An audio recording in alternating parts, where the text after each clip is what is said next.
आज मैं आपको एक ऐसी कहानी सुनाने जा रही हूँ जो आपकी रूह को कपा देगी। यह कहानी है एक हॉस्टल की, जहाँ एक रात कुछ ऐसा हुआ जो किसी ने कभी सपने में भी नहीं सोचा था। साल 2010 की बात है। एक पुराने और बड़े हॉस्टल में कुछ लड़के लड़कियाँ अपने सपनों को साकार करने के लिए रह रहे थे। ये हॉस्टल शहर से दूर एक जंगल के पास था। हॉस्टल के आसपास का इलाका बहुत ही शांत और सुनसान था। हॉस्टल के पुराने होने के कारण उसमें कई कहानियां मशहूर थीं, पर कोई उन पर यकीन नहीं करता था। एक दिन हॉस्टल में नए छात्रों का एक ग्रुप आया। इनमें से एक था राहुल, जिसे रहस्यमयी कहानियों में बहुत दिलचस्पी थी। राहुल ने हॉस्टल के वार्डन से सुनी पुरानी कहानियों के बारे में पूछना शुरू किया। वार्डन ने उसे बताया कि तीसरी मंजिल के एक कमरे में कुछ अजीब घटनाएं होती हैं। राहुल की जिज्ञासा बढ़ती जा रही थी। उसने तय किया कि वह उस कमरे में एक रात बिताएगा। उस रात राहुल ने अपने दोस्तों को बताया और सबने उसे पागल करार दिया, पर राहुल ने ठान लिया था। वह अपने कमरे से निकलकर तीसरी मंजिल के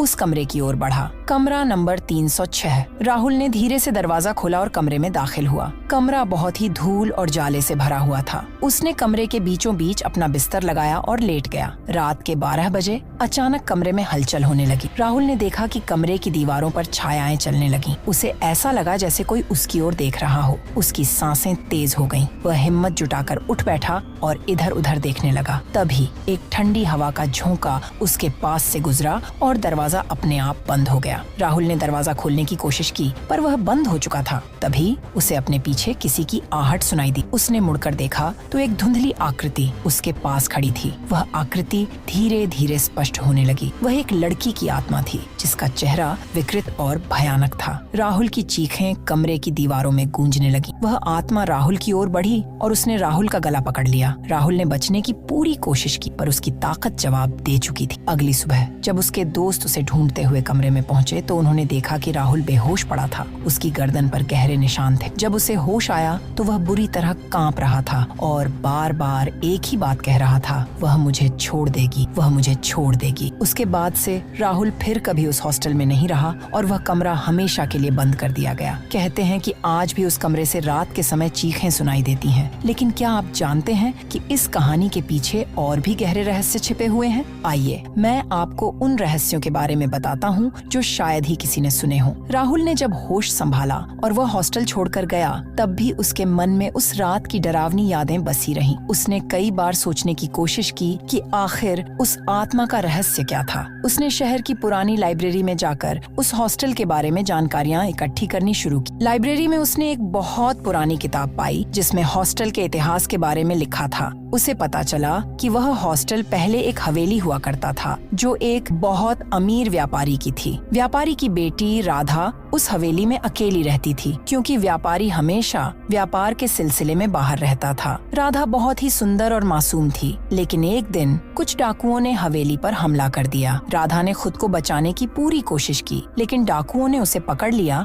और बेरहमी से उसकी हत्या कर दी। उसके बाद हवेली में अजीब घटनाएं होने लगी। लोग कहते हैं कि राधा की आत्मा अब भी वहाँ भटक रही है, न्याय की तलाश में। राहुल ने यह सब जानने के बाद ठान लिया कि वह राधा की आत्मा को मुक्ति दिलाएगा। उसने अपने दोस्तों के साथ मिलकर एक योजना बनाई। वे सब एक रात फिर से हॉस्टल में गए, इस बार अच्छे से तैयारी के साथ। उन्होंने कमरे में प्रवेश किया और एक यज्ञ शुरू किया ताकि राधा की आत्मा को शांति मिल सके। यज्ञ के दौरान कमरे में फिर से वही अजीब घटनाएं होने लगीं। दीवारों पर छायाएं चलने लगीं, हवा में एक ठंडक फैल गई और अचानक राधा की आत्मा प्रकट हो गई। राहुल ने आत्मा से विनती की कि वे उसे शांति दिलाने आए हैं। राधा की आत्मा ने धीरे धीरे अपनी कहानी बतानी शुरू की। उसने बताया कि उसे कैसे बेरहमी से मारा गया और कैसे उसकी आत्मा उस जगह पर भटक रही है। राहुल और उसके दोस्तों ने यज्ञ को पूरा किया और राधा की आत्मा को मुक्ति दिलाई। आत्मा धीरे धीरे गायब हो गई और कमरे में एक अजीब सी शांति फैल गई। सबने राहत की सांस ली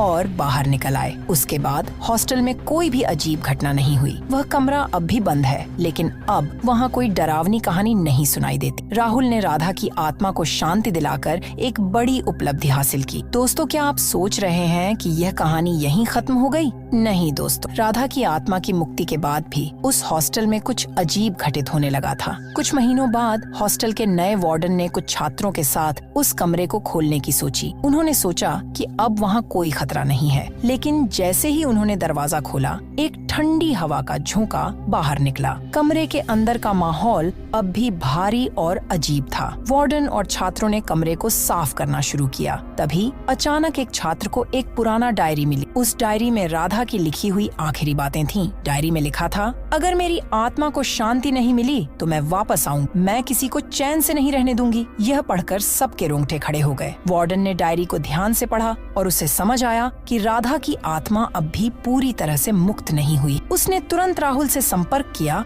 और उसे सारी बातें बताईं। राहुल ने सोचा कि अब कुछ बड़ा करना होगा। राहुल और उसके दोस्तों ने एक बार फिर से हॉस्टल जाने का फैसला किया। इस बार वे अपने साथ एक तांत्रिक को भी ले गए जो आत्माओं से बात कर सकता था। वे सभी हॉस्टल पहुँचे और तांत्रिक ने अपने मंत्रों का जाप करना शुरू किया। अचानक कमरे में एक तीव्र रोशनी फैल गई और राधा की आत्मा फिर से प्रकट हो गई। तांत्रिक ने आत्मा से बात की और उसे विश्वास दिलाया कि उसे अब न्याय मिल चुका है और उसे इस दुनिया को छोड़कर आगे बढ़ना चाहिए। राधा की आत्मा ने यह सुना और धीरे धीरे शांत हो गई। उसने सबको धन्यवाद दिया और अंत में वह आत्मा हमेशा के लिए मुक्त हो गई। उसके बाद वह कमरा हमेशा के लिए बंद कर दिया गया और हॉस्टल में फिर कभी कोई अजीब घटना नहीं हुई। तो दोस्तों, यह थी हॉस्टल की एक रात की कहानी का पूरा सच। अगर आपको यह कहानी पसंद आई हो तो हमारे चैनल को सब्सक्राइब करना न भूलें और कमेंट में बताएं कि आपको यह कहानी कैसी लगी। अगली बार फिर मिलेंगे एक और डरावनी कहानी के साथ। तब तक